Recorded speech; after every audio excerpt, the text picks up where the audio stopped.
And I think most of us would benefit from having a protein powder, especially if you're vegan or plant-based. Right. Having a protein powder can really cover a lot of bases along with an essential amino acid blend. Again, as someone's aging, I look at it and go, if we just had protein powder, essential amino acids, and creatine and collagen, we'd cover a lot of issues with all the sarcopenia that we see with people and these hips breaking. You look at what happens over the age of 60, 65, 1 in 3 people will break a hip, and 1 in 3 people will never recover from that. If you could only choose 3 things to improve how we age, what would they be? They're not what you think they are. So first one, have a purpose. I just interviewed Chip Conley, who wrote, it's something like Lessons for Midlife, and he has the Modern Elder Academy. He's the guy who was brought in by Airbnb, the founders, who were then 26 years old, and he had a hospitality company, and they brought him in and he was 52 and they called him the Modern Elder. And he didn't speak tech. And he's like, what am I going to do here? Anyway, he said something that I think is so profound. He goes, as we age, it's not about being respected. It's about being relevant. And I'm in a group with some of the top transformational leaders in the world. And some of them are in their 70s and 80s. And what I see them struggling with is that very thing. They've sold their companies. They're like, how do I stay relevant? And so it's, what is your calling? What is your purpose? What are you here to do? This whole idea of retirement, I just don't even remotely understand this. Right. If you're a mission-driven entrepreneur or just a mission-driven human, you're put here to make a dent in the universe. You've got something to do. Well, that's going to keep you going. So that's the first one. Have a purpose, and you're continuing to learn and grow and stay relevant. The next one is have an amazing group of humans and have that group of friends, family.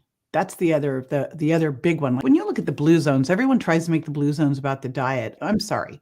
You look at the different parts of the world, you're not going to tell me that Sardinians are vegans. You're not convincing me. No way. They eat cheese and cured meat. Right. So what do they have in common? The 3 top things: purpose, relevance, right? Community.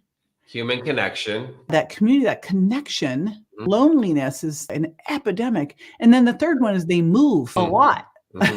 I'll tell you, my mom just passed at 93. And what was so great, up until maybe 2 months before she passed, when I was like, I'm taking your car keys, Mom, because you're driving on the sidewalk.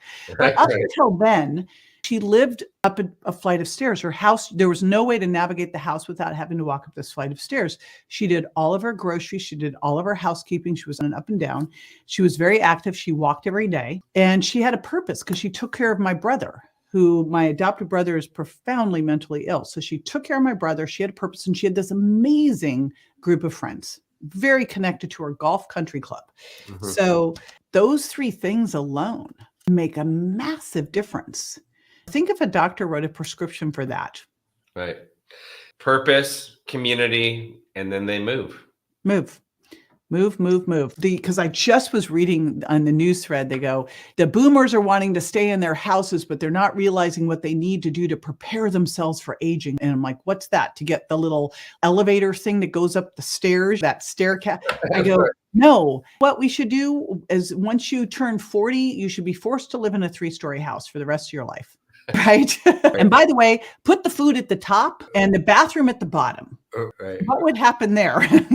Being held accountable. It'd be perfect. Now that I think about that, that's a perfect thing. When I moved into the house we're in, it's 2 stories. The second story is the guest rooms, our offices, and this gym we built.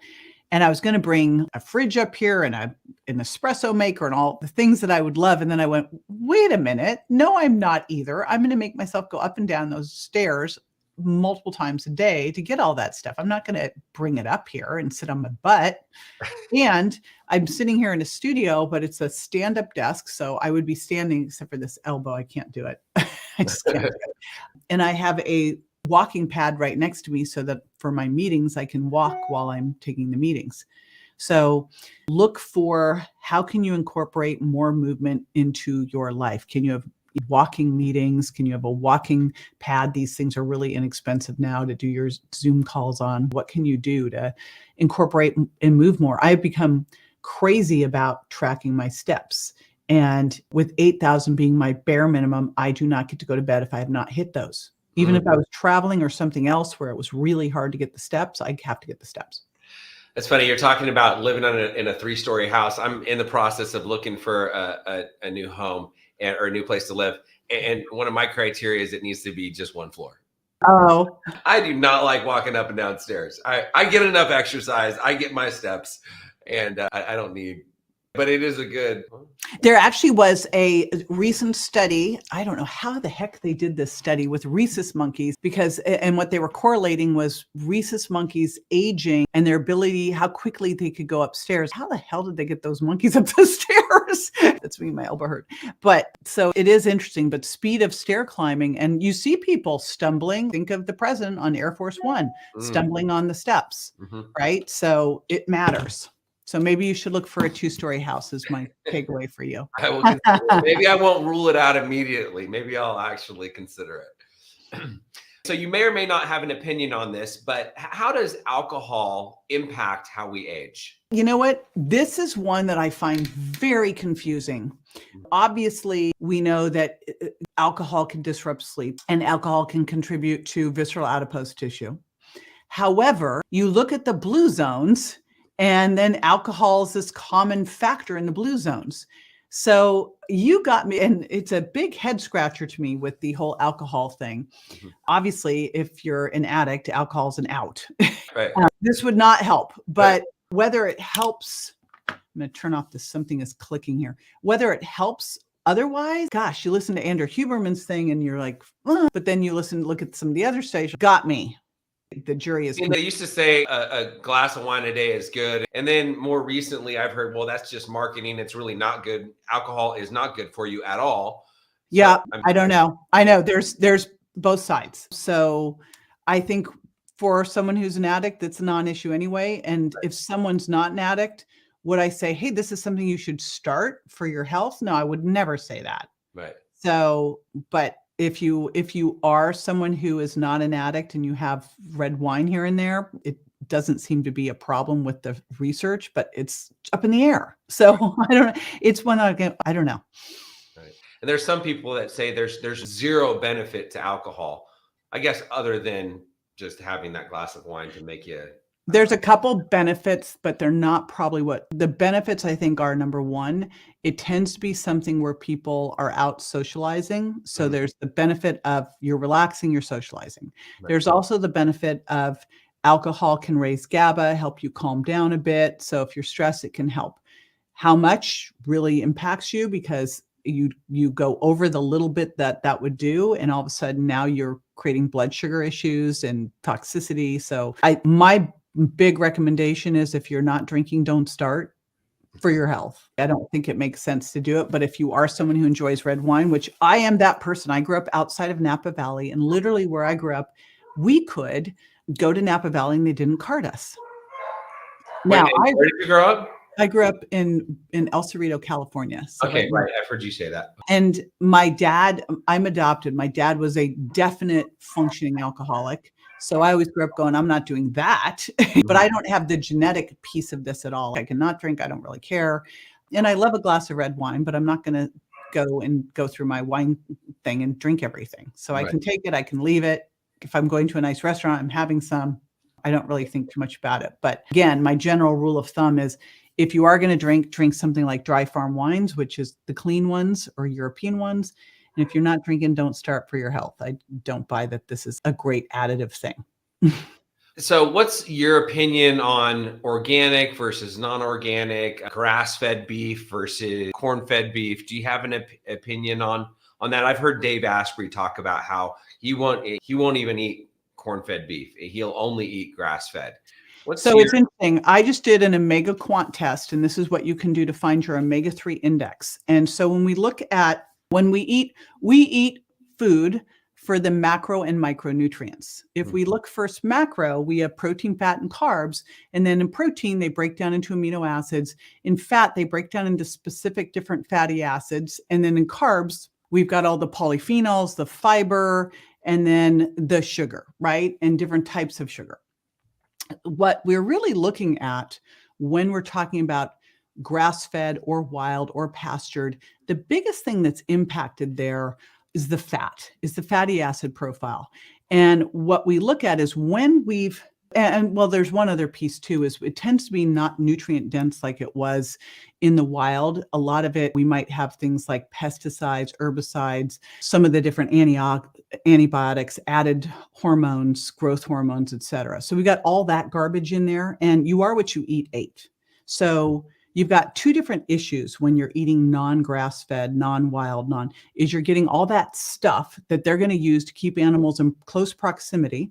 Mm-hmm. Plus, you've got a stressed animal, and there's a thing called xenohormesis, where we get the stress hormones from the animal, which means if an animal is scared, frightened, and stressed out, you're getting that in the meat. Right. So there's all of that. So that's on the meat protein side.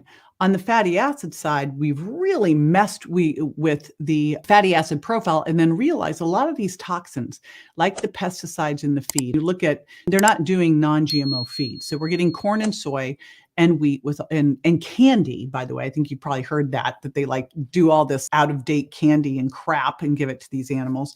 So You're getting all this stuff with different types of inorganic garbage things we shouldn't get in our body that are forever chemicals that are now stored in the fat, because that's where we store fat. Now we're eating the fat. So what you want to focus, and that is why it's a problem with these, is number one, the stuff stored in the fat, but number two, the fatty acid profile. If you look back to 500 years, 1,000 years, 5,000, 10,000 years ago, we had a different fatty acid profile. Our omega-6 to omega-3 ratio was 4:1. Now it's about 20:1, which puts us into a more pro-inflammatory state. Our membranes are stiffer, our blood doesn't flow as well. We want to be back to that 4:1, and we want to have an omega-3 ratio that's about 8 to 12%. You can test this. It's like $50. It's called an omega quant test. You can Google it, do a blood spot, send it in, and look at all of this. Here's what I'll tell you about all of this, is because this fits into the seed oil conversation too.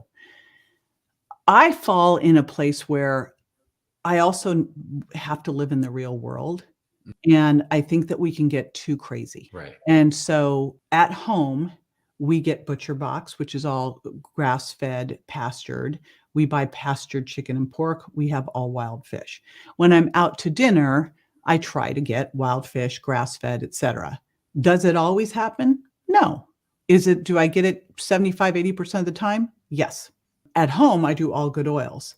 When I'm out, I try to avoid, I have them bring me extra virgin olive oil if I'm doing a salad dressing. Usually I don't even do salads out because it's usually just a Sunday. They put all this garbage on there. I go, 5 calories of arugula, and I got this cheese and crouton, all this garbage, which I would never order a salad like that. But you try to get clean vegetables and they've got oil on them. So I try to be careful when out, but I also want to live in the world.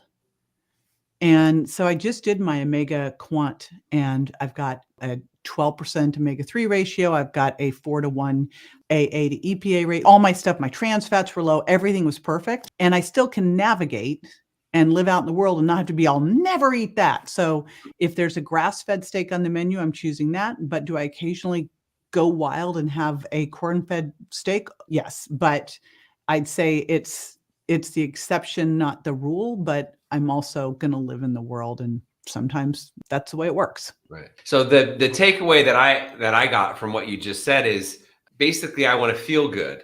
And if I want to feel good, then I'm going to eat grass-fed, wild-caught fish, pastured, because all the other things create more inflammation. And when I have inflammation. But it's also the extent. If you, like, I don't eat farm-raised fish. That's one thing I can tell you for sure. It's just garbage. Right.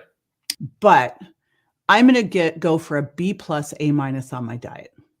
And then if these things sneak in here and there, it won't make an impact. So you can live a little. So I might go a little wild and have a bone-in New York steak that was corn-fed here and there.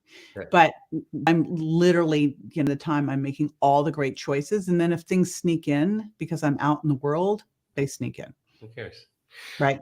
How does the eating corn-fed beef versus grass-fed beef affect your protein and your building muscle, for example? So the cool thing with grass-fed is it's leaner. You look at getting in 1 gram per pound of target body weight.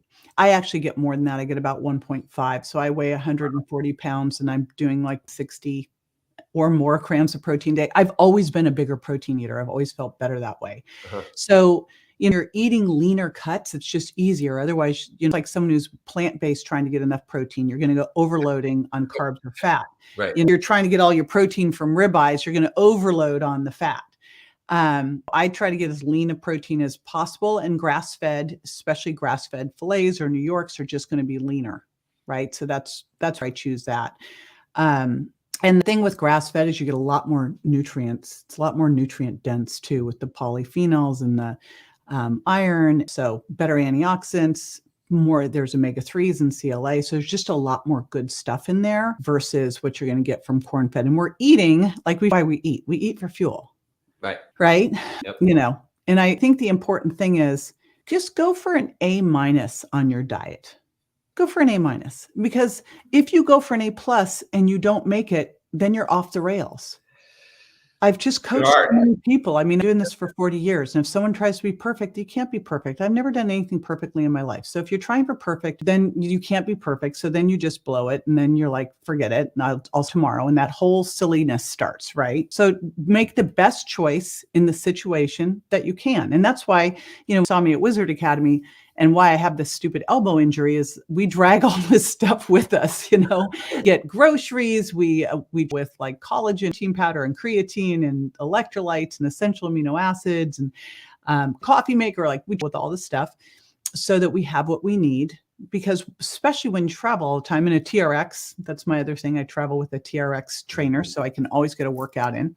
Right. When you travel all the time, you got to have your stuff with you, right? Right.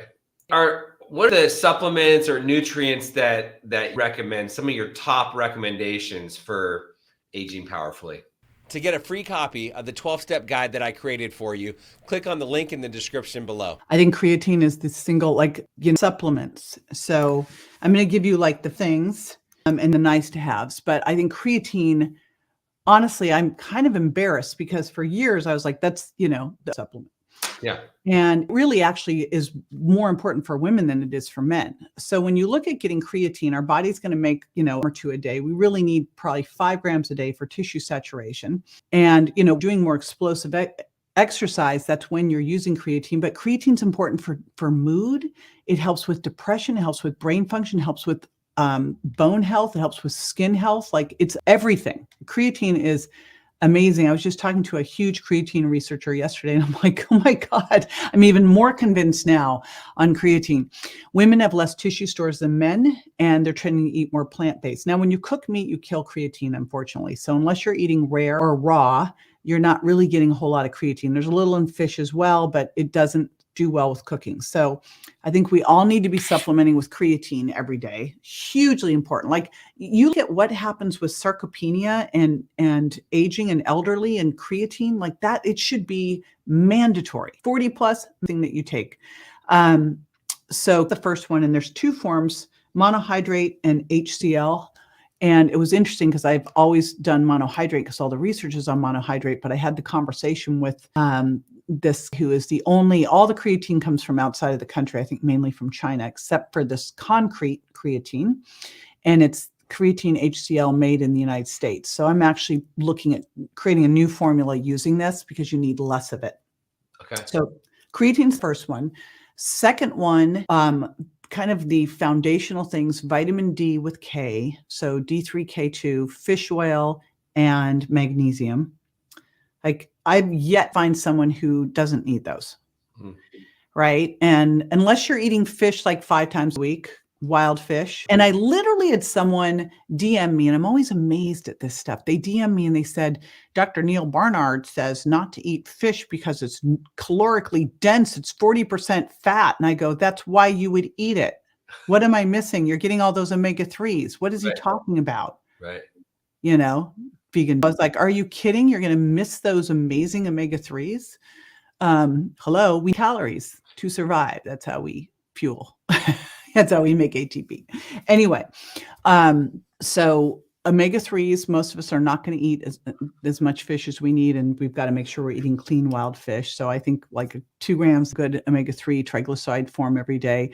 Vitamin D3 with K dosed on your vitamin D test. So you do a 25 hydroxy vitamin D test.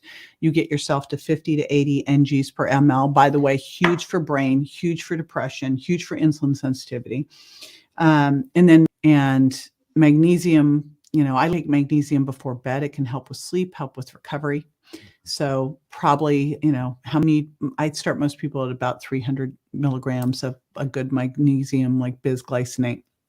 So those are my basics. And then from that, I really love collagen. And all this hoo-ha about collagen, because it's not a complete protein, blah, blah, blah. Yeah, about 70% of your body is collagen, I think.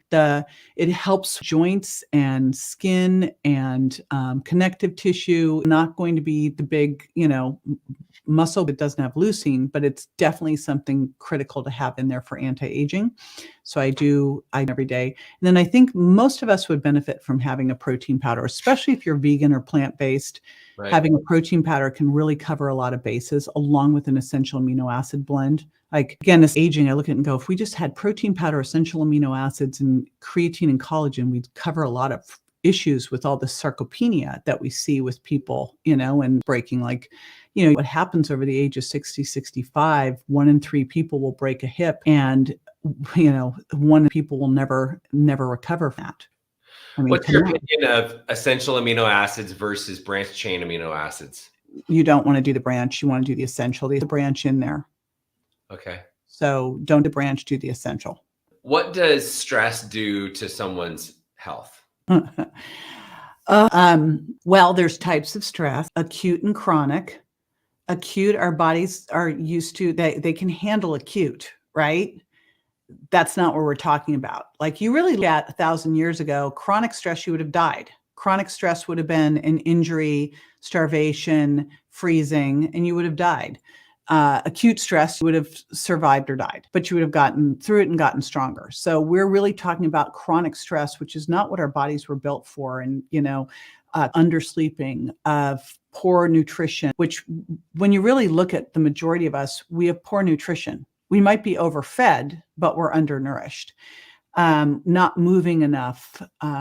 So stress is going to do a couple things. First of all, it will start to raise your cortisol and keep it up initially until you really trash your adrenal glands, and your adrenal glands can't pump out the stress hormones like they used to. So what happens when you're first under that chronic stress is you actually kind of got a little mainline of caffeine, and you feel pretty good. So, like, back when I used to see a lot of people one-on-one, I'd never get them in the first stages of adrenal exhaustion. Because in those first stages where your cortisols come up now to help you deal with the stress, you're like, wow. And I remember when my son was in the hospital, I felt like I could, I laser focused. At the end of it, I was like, all right. My son was great. I tested his adrenals coming out of it, and I was absolutely destroyed.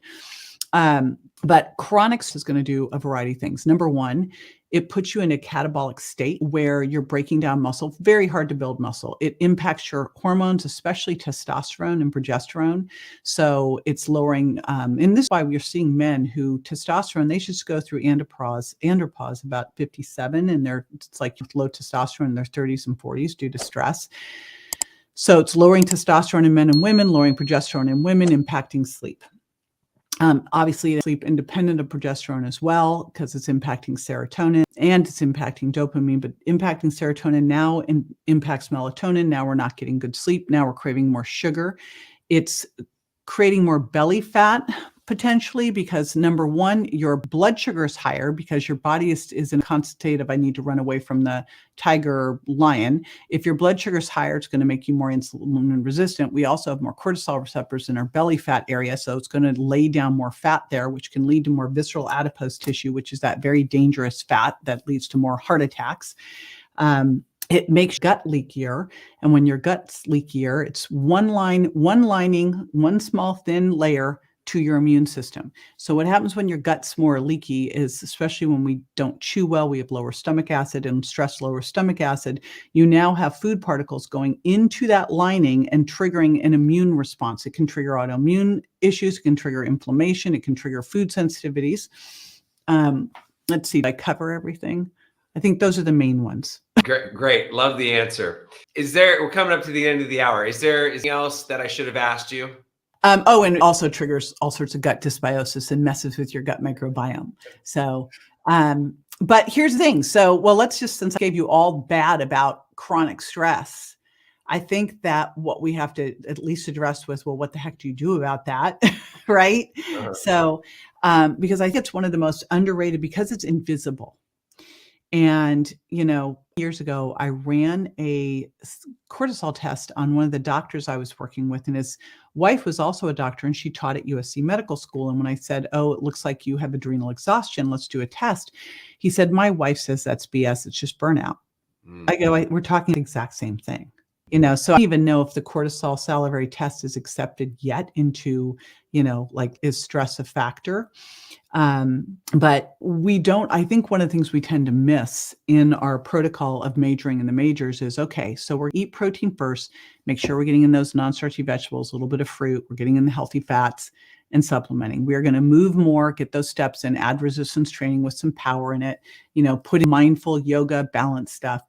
And then we're going to start to focus on the sleep. But what else in there can we start to do that's going to help with the stress? Now, obviously, exercise helps with stress, but doing some type of mindfulness work in there as well, some meditation, some tapping, some breath work is mission critical. My two biggest regrets in my own health, besides blowing out my knee at 17, thinking I could be a point ballerina at 6 feet tall.